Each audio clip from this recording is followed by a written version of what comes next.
नमस्कार दोस्तों, स्वागत है आप सभी का आपके अपने YouTube चैनल में जिसका नाम है टीचर्स क्लब। आज हम लोग बात करेंगे कक्षा 8 की विज्ञान भारती थर्ड अभ्यास कार्य पुस्तिका के संपूर्ण की। और इस समय अध्याय चल रहा है 4, इसका नाम है खनिज एवं धातु।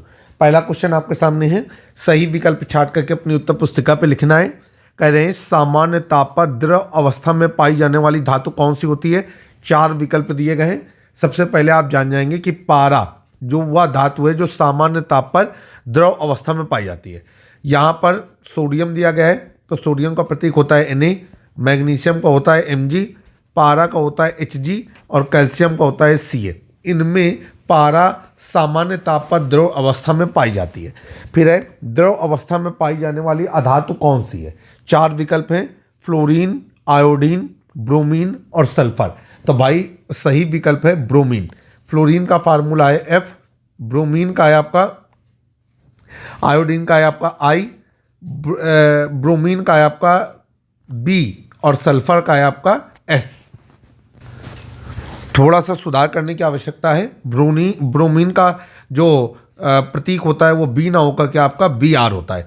आगे चूना पत्थर से प्राप्त होने वाली धातु कौन सी है। तो भाई आपको मालूम होना चाहिए कि चूना पत्थर से हमें कौन सी धातु प्राप्त होती है। वो प्राप्त होती है आपकी कैल्शियम। तो सही विकल्प है आपका कैल्शियम। विकल्प में आपका मैग्नीशियम और फास्फोरस भी दिया गया था। मैग्नीशियम का फार्मूला होता है आपका Mg और फास्फोरस का फार्मूला होता है आपका P।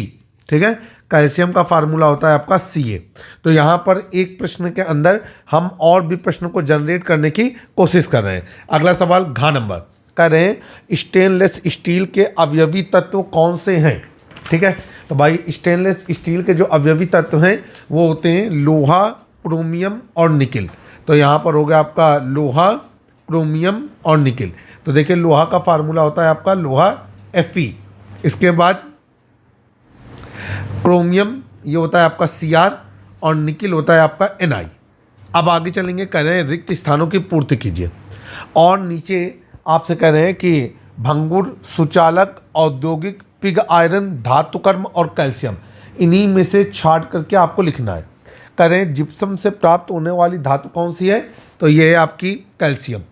ये आपको याद होना चाहिए। और इसका आप जब कैल्शियम रिएक्शन करेंगे तो आपको कैल्शियम ही प्राप्त होगी। तो यहाँ पर हम लोगों ने लिख दिया कैल्शियम। आगे चलेंगे, कार्बन। और किस कार्बन की बात कर रहा है, ग्रेफाइट कार्बन के। विद्युत का खाली जगह होता है तो जो कार्बन होता है वो विद्युत का क्या होता है आपका सुचालक। कार्बन में जो ग्रेफाइट होता है वो विद्युत का सुचालक होता है। अगला है आपका अयस्क से शुद्ध धातु प्राप्त करने के विज्ञान को खाली जगह कहते हैं। तो इस विज्ञान को कहते हैं मेटलर्जी। और मेटलर्जी को हिंदी में कहा जाता है धातु कर्म। तो यहाँ पर हमने लिखा धातु कर्म। अगला है आपका, ज़्यादातर ठोस अधातुएं हथौड़ा मारने पर खाली जगह हो जाती हैं। तो भाई जो ठोस अधातुएं होती हैं जब इन पर हथौड़ा मारा जाता है तो ये टूट जाती हैं। तो वो प्रक्रिया कहलाती है भंगुर। तो यहाँ पर लिख देंगे भंगुर हो जाती है, मतलब बिल्कुल भूसे की तरह बिखर जाती है। अगला है आपका, वात्या भट्ठी से प्राप्त लोहा कहलाता है। आपको मालूम होना चाहिए कि जो वात्या भट्ठी होती है, जब आप बड़ी कक्षा में जाएंगे तो आप वात्या भट्ठी से धातुकर्म निष्कर्ष की पूरी विधि को पढ़ेंगे और इससे प्राप्त होने वाला लोहा जो है वो पिग आयरन कहलाता है। तो यहाँ पर हम लोग लिखेंगे पिग आयरन। आगे चलेंगे, अब है आपका क्वेश्चन नंबर 3। कह रहे हैं निम्नलिखित अयस्कों का रासायनिक सूत्र लिखिए। एक टेबल बनी हुई है, उसमें एक तरफ तमाम अयस्क लिखे हुए हैं और दूसरी तरफ उनके रासायनिक सूत्र लिखने हैं। सबसे पहले तो आपको मालूम होना चाहिए कि कौन सा अयस्क लिखा हुआ है यहाँ पर, कापर ग्लांस।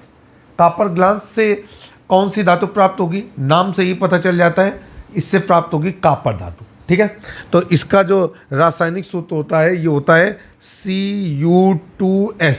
आगे चलेंगे, कैलेमाइन। कैलेमाइन का जो रासायनिक फार्मूला होता है वो होता है ZnCO3। और इससे कौन सी धातु प्राप्त होती है, जिंक। कापर ग्लांस से कौन सी धातु प्राप्त होती है, कापर।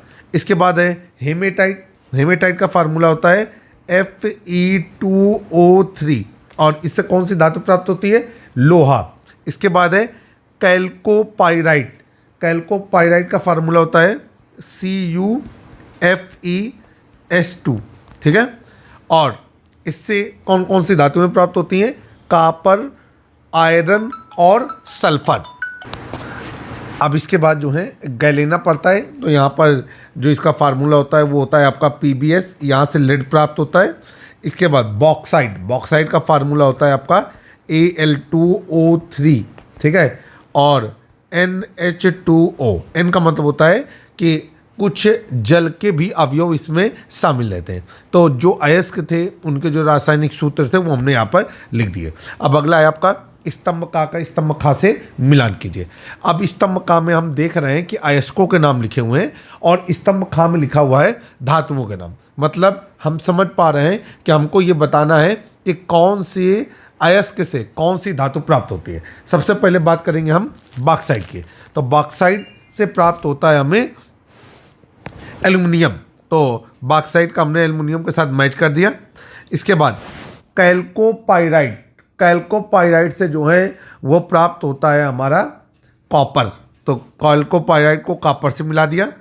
इसके बाद कैलेमाइन अयस्क से प्राप्त होता है हमें जिंक, तो कैलेमाइन को हमने जिंक से मिला दिया। फिर इसके बाद आगे चलेंगे, अर्जेंटाइट से हमको प्राप्त होता है सिल्वर, तो हमने इसको इससे मिला दिया। फिर आगे चलेंगे, कोयला, कोयले से हमें प्राप्त होता है कार्बन, तो हमने इसको इससे मिला दिया। ठीक है, सभी मैच हमने सफलतापूर्वक कर दिए। क्वेश्चन नंबर 5 कहा जा रहा है कि मिठाई के ऊपर लगी चमकीली पन्नी को आपने अवश्य देखा होगा, वह किस धातु की बनी होती है? पतली पन्नी या चादर धातु के किस गुण के कारण होती है? तो भाई देखिए, मिठाई के ऊपर जो पन्नी लगी होती है वो चांदी की बनी होती है। ठीक है, तो पतली पन्नी चांदी की बनी होती है और धातु के आघात वर्धनीयता गुण के कारण पतली पन्नी या चादर बनाई जा सकती है। तो यहां पर लिखेंगे कि चमकीली पन्नी चादर चांदी की बनी होती है। तो हमने यहां पर संपूर्ण उत्तर लिख दिया कि चमकीली पन्नी चांदी की बनी होती है, पतली पन्नी या चादर धातु के आघात वर्धनीयता गुण के कारण निर्मित हो पाती है। अब आगे चलेंगे, करें क्वेश्चन नंबर 6। रिया अपनी माँ के साथ सोने की अंगूठी खरीदने के लिए आभूषण की दुकान पर गई। वहाँ पर एक ही वजन और डिजाइन की 2 अंगूठियों में से एक तो दबाने पर दब गई और दूसरी नहीं दबी, ऐसा क्यों होता है? सोच करके बताइए। भाई देखिए, ऐसा इसलिए हुआ कि जो अंगूठी दबाने से दब गई वो शुद्ध सोने की बनी हुई है। शुद्ध सोना बहुत नरम होता है। दूसरी अंगूठी में सोने के साथ कोई अन्य धातु जैसे कि तांबा या चांदी मिलाई गई है, जिससे वो कठोर हो गई है और दबाने पर नहीं दबी है। आभूषण बनाने के लिए सोने को कठोर बनाने के लिए उसमें कुछ अन्य धातुएं भी मिलाई जाती हैं। ठीक है, तो इसी बात को हम यहाँ पर लिख करके फिर आपके सामने आते हैं। तो मैंने अपना उत्तर यहाँ पर लिख दिया। मुझे उम्मीद है कि आपको हमारा उत्तर पसंद आया होगा और आपके बच्चों को भी सारी बातें सफलतापूर्वक समझ में आ गई होंगी। जल्द ही एक नए वीडियो में फिर से मुलाकात होगी। तब तक जुड़े रहें आप अपने YouTube चैनल से, जिसका नाम है टीचर्स क्लब। जय हिंद, जय भारत।